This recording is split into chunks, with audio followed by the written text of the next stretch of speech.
self-protected. When I say stop, you stop. If you want to quit, God bless.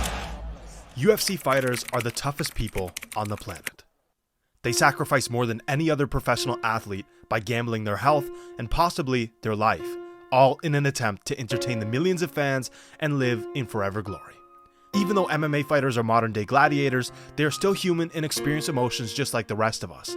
That's why when fighters open up and become vulnerable by sharing the darkness of their past, it's a juxtaposition between their role as a cold-blooded killer in the octagon versus them as a loving parent, partner, child, or sibling. In this video, we're going to be discussing the top 10 saddest moments that involve UFC fighters inside or outside the cage.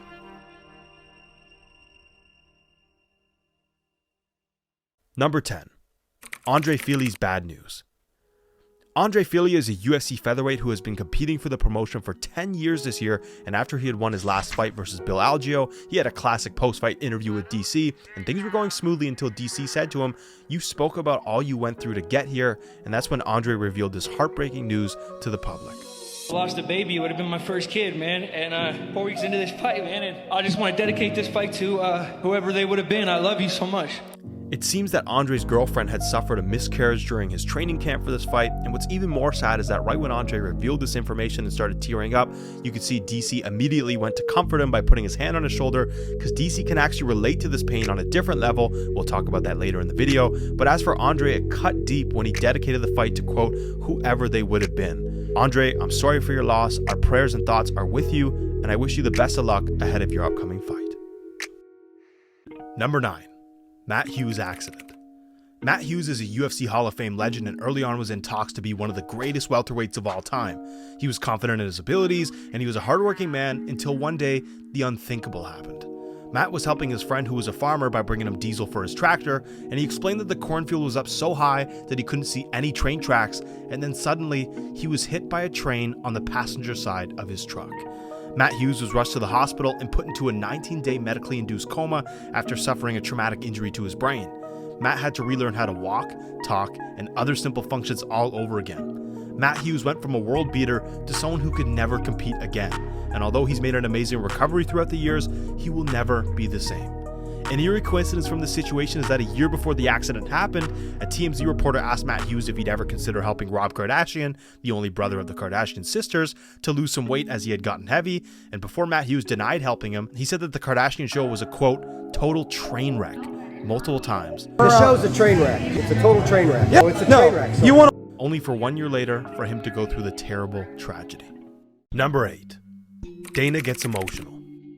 President of the UFC, Dana White, is someone who deals with everything the sport throws at him. Something unique about the UFC compared to other sports is that Dana White is consistently a part of the press conferences to the point where his post-fight press conference videos will get more views than the athletes. Ever since Dana and the Fertitta brothers purchased the UFC back in 2001, we have never seen Dana White get emotional. Obviously, he can get angry and annoyed, but there hasn't been a moment where the boss has choked up once until last month. Dana White posted a news story on his Instagram of a young MMA fighter named Shaylee Lip, who had just passed away weeks before her fight. She had died in a car accident, and after she passed, her mother had found her journal where she would end many of her entries with, quote, Dana White will know my name. He posted a photo of her on his Instagram and captioned it, @Shaylee Lip, I know your name, rest in peace. A few days later at a post-fight press conference, Dana was asked about it, and just listen to his reaction. It was just like, I did the best that I could do over the last several days to kind of, yeah, I'm not good with this kind of stuff. Number 7. Marlon Vera's daughter.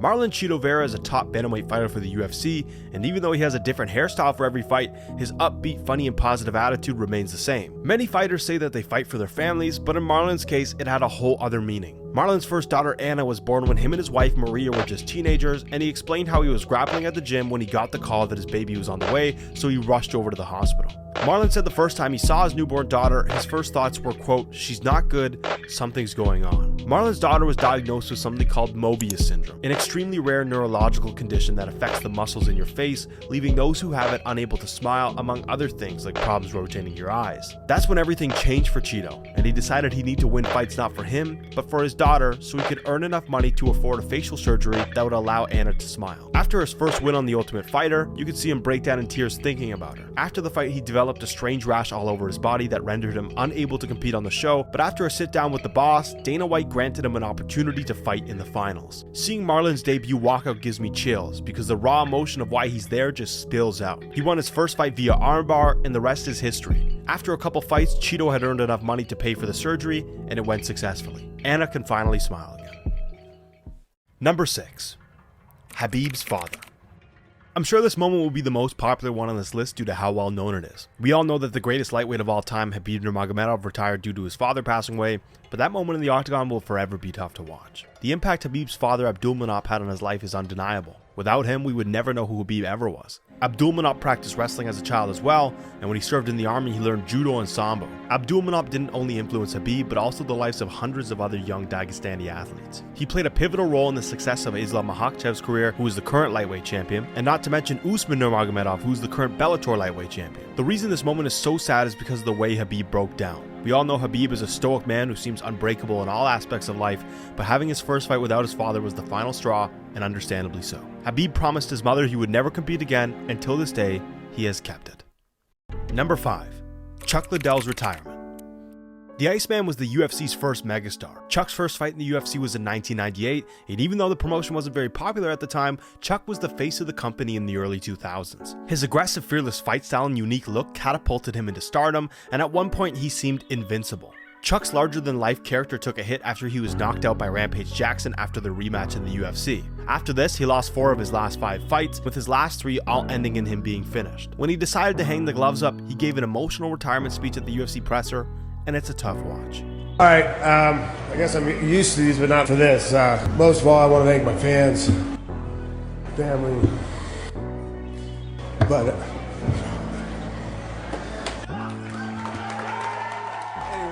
Number 4. Usman vs. Burns. This is the only fight I have on this list for a specific reason. Although there has been many sad endings to fights in the UFC, this one cuts deep due to the history behind it. Kamaru Usman and Gilbert Burns were training partners for years before they actually fought, and they were both taught by the same coach, Henry Hughe.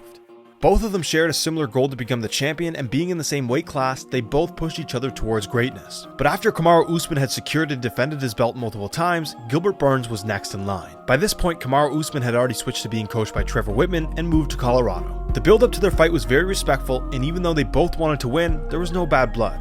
Early on in their fight, Gilbert had Kamaru hurt to the point where he wobbled, and that's a type of trouble we haven't seen Usman in before the Leon rematch. However, after Kamaru had recovered, he ended up finishing Gilbert in the 3rd round.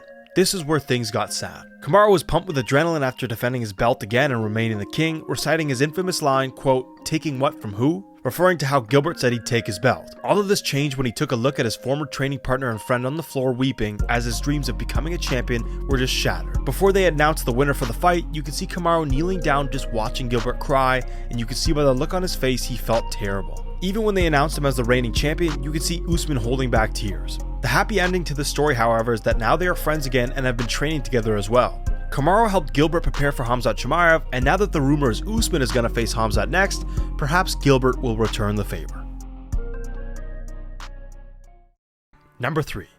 Mark Coleman's daughters. Now this moment didn't happen directly in the UFC, but it did happen in Pride, which the UFC purchased back in 2007, so I felt it was still fitting to include on this list. Plus, Mark Coleman used to fight in the UFC as well. The second time Mark Coleman fought Fedor Emelianenko in Pride, he wanted to bring his daughters to watch to show them how he makes a living. Unfortunately, Mark Coleman received a bad beating before being submitted by an armbar, and his little girls had to watch. I have to censor his face because it will go against YouTube guidelines, but you can look it up for yourself if you'd like.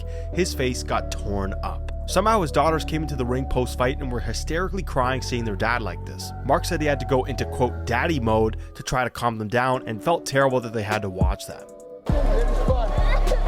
It's over, Mom, okay? It's all over. Daddy's come on. You could see Fedor approach them and try to make them feel better, but it is super sad seeing Mark trying to convince them that their daddy is okay. Yeah, he's fine.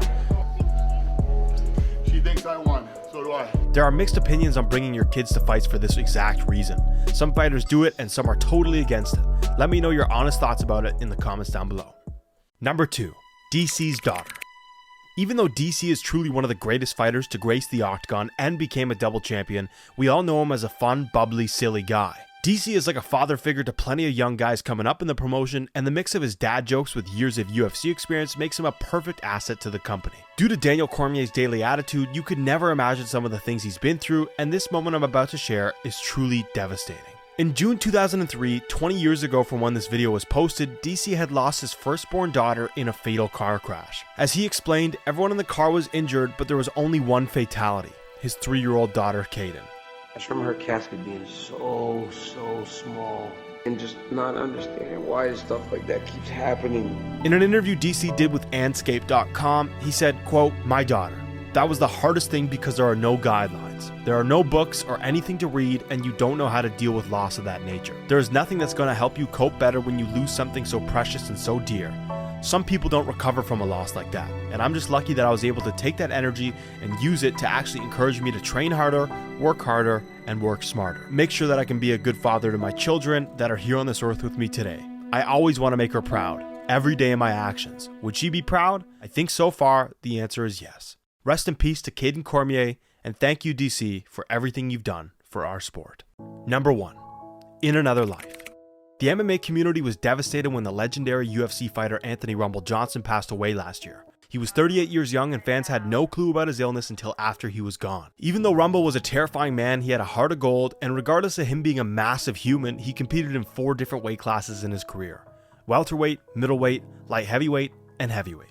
DC even revealed that no one has ever hit him harder than Rumble did. I didn't choose this moment just to talk about him passing, but him being gone amplifies this beautifully sad moment when he retired. When Rumble made his retirement speech, he started breaking up before telling the crowd he loves them, and John Jones, who was in the crowd, was a fight he and the fans always wanted. So when he addressed John, he said this.